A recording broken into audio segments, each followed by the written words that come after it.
Good morning.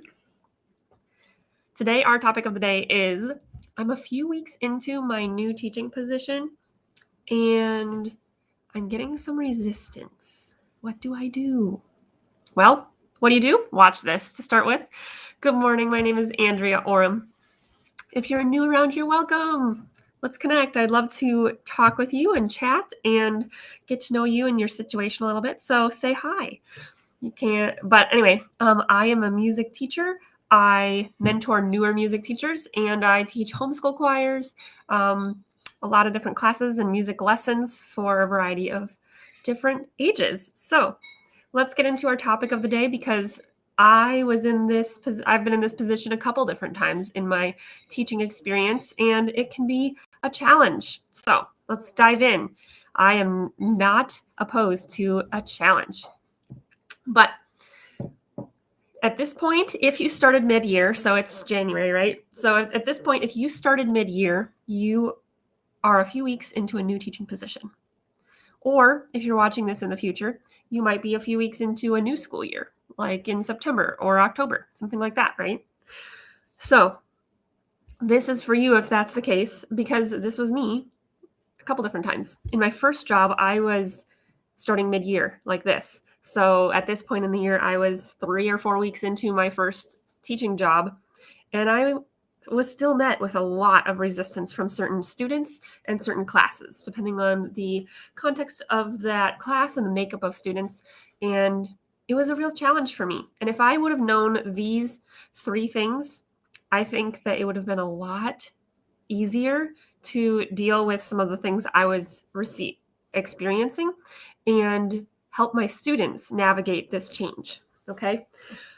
For me personally, I was the 3rd music teacher they'd had in one school year, which is a lot. That's not something that you would ever want to be happening. And so if you are experiencing a place that there's been high turnover, then that might be the case for you as well, okay?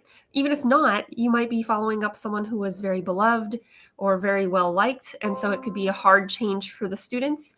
You could also be dealing with a situation where maybe it was a really big challenge for them, and so they, even if they didn't come off of something challenging or difficult for them, they may have thought that they liked the situation, or they might have perceived some lack of engagement or lack of challenge as a good thing. And if you are happening to challenge them more, then that could be a hard thing for them to start to navigate and deal with, right? So all of these different scenarios can pose a challenge, or you can receive some resistance from students. But before we get into the things that I want you to remember, well, no, I'll get into them. I'll say that later. So number 1, something to remember, to either do or remember about what your students are doing. Be yourself. Number 1 is be yourself. If you are a really energetic, fun teacher, be yourself. I know that they tell new teachers not to smile before a certain time in the year, and I think that's silly. Be yourself, connect with them on a human level, and they'll see that as much more relatable, even if they're not ready to trust you yet. So be yourself. Number 2 is to not take their resistance personally. This one was really hard for me because I was told a lot of really hard things to hear as a new teacher that had nothing to do with me. And once I started to see their negative words or negative way they were phrasing things as not about me, I could see it as something that they needed to work through. And I could see it with compassion and see it with more open eyes than to just see it as something that they were trying to personally attack me, right? Because they would say some really hurtful things to me. And once I saw it as not me, not being about me, but about being them reaching out because they didn't know how to verbalize something that was causing them hurt or causing them mistrust for whatever reason, then I was able to address it for what it was rather than be feeling super hurt by it, right? Does that make sense? Then the 3rd thing, so be yourself. Don't take their resistance personally. And number 3 is to be consistent. If you are trying to teach them a certain thing or encourage them to participate in something if they're not participating, or if you have certain routines and standards in your classroom, or your teaching space, then be consistent. So maybe having a beginning and end routine so that students know and can recognize, oh, this is what we're doing, or this is where we are in the class, or different things like that. Be consistent. If they are not following the expectations that you have laid out, be consistent with how you enforce that too. Because if you don't enforce it consistently, they will see that a mile away and they will have a harder time trusting what you say if you're not consistent. So be consistent with the way that you express your expectations and enforce your expectations, especially.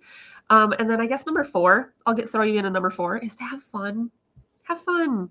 I know that sometimes students can present or show that they're not having fun, especially depends on if it's that middle school age. They can look like they aren't having fun, but really inside they kind of think it's fun.